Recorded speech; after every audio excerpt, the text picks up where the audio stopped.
Jharkhand combined civil services examination rules 2021 की स्वीकृति दी गई।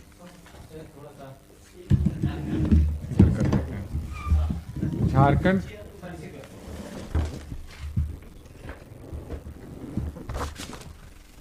Combined civil services examination rules 2021 की स्वीकृति दी गई।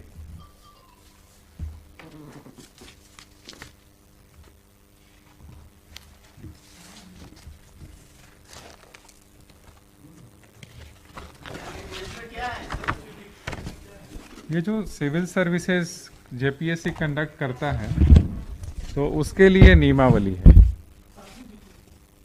सातवीं इसके बाद जो भी जेपीएससी कंडक्ट करेगा सिविल सर्विसेज वो सब पे लागू होगा। और इसमें यह है कि जो पहले से जो नियम चल रहा था, इससे पहले जो नियम था वो 1951 का नियम था, 1951 का रूल्स था, जिसके तहत जेपीएससी एग्जामिनेशन कराता था। और समय समय पे राज्य सरकार जो है वो संकल्प के माध्यम से उन नियमों में संशोधन करती थी। आपने देखा होगा कि पिछले कई वर्षों में कई डिस्प्यूट्स हुए जो जेपीएससी के साथ हुए, माननीय न्यायालय में भी डिस्प्यूट गया।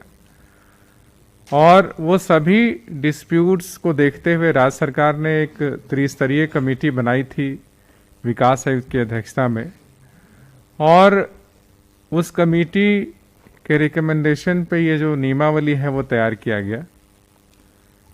इस नियमावली के तहत ये है कि जो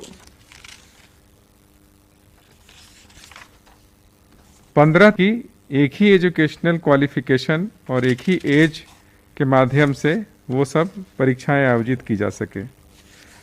प्रिलिमिनरी एग्जामिनेशन के बारे में डिस्प्यूट था कि छठी जेपीएससी में काफ़ी डिस्प्यूट हुआ था, तो उसमें ये प्रावधान इसमें किया गया है कि प्रिलिमिनरी एग्जामिनेशन में सामान्यतः 15 गुना कैंडिडेट्स का सिलेक्शन किया जाएगा, और ये अनरिजर्व कैटेगरी के लिए एक कट ऑफ डिसाइड किया जाएगा।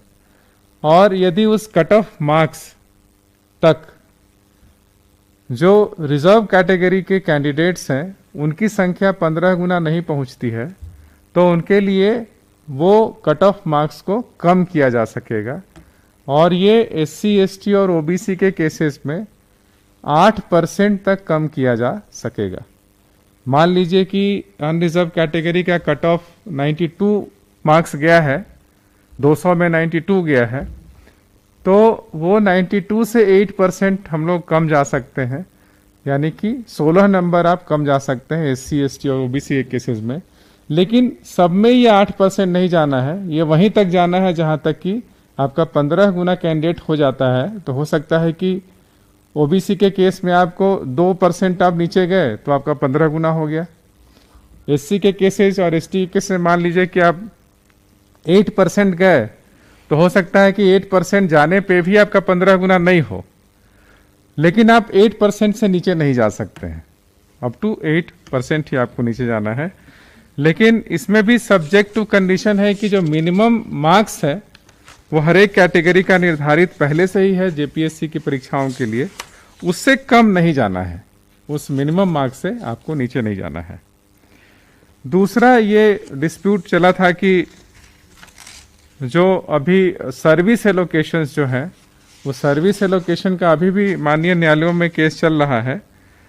तो इसमें ये रखा गया है कि जो फाइनल जो एग्जामिनेशन कंक्लूड होगा रिटन और इंटरव्यू के बेसिस पे जो एक मेरिट लिस्ट बनेगा, और मेरिट लिस्ट के आधार पे एक कट ऑफ निर्धारित किया जाएगा जो अनरिजर्व कैंडिडेट्स के लिए है।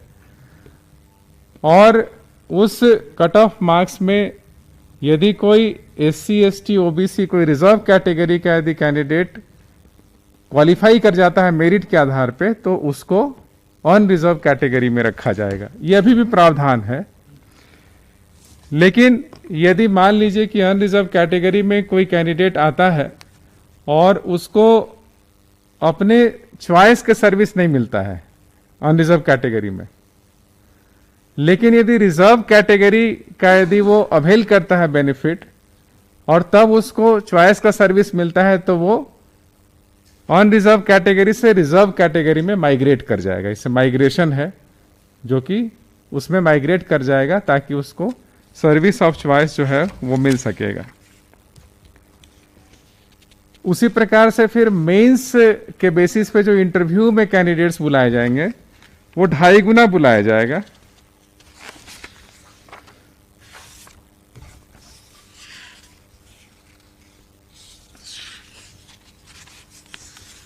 एक और जो डिस्प्यूट इस बार हुआ था कि लैंग्वेज जो है, जो हिंदी और इंग्लिश जो लैंग्वेज का एग्जामिनेशन लिया गया था, उसके मार्क्स ऐड होंगे या नहीं होंगे। फाइनल जो मेरिट लिस्ट तैयार होता है वो भी बिल्कुल क्लियर कर दिया गया है कि वो क्वालिफाइंग नेचर के हैं और उसका मार्क्स फाइनल मेरिट लिस्ट के लिए ऐड नहीं किया जाएगा। ये मुख्यतः ये 3-4 बिंदु हैं और इसके अलावा डिटेल्स इसमें है जो कि गजट पब्लिकेशन होगा, तो आप लोग उसको देख सकते हैं। विकास आयुक्त थे, वित्त आयुक्त थे और पर्सनल हम भी थे, कार्मिक सचिव भी थे।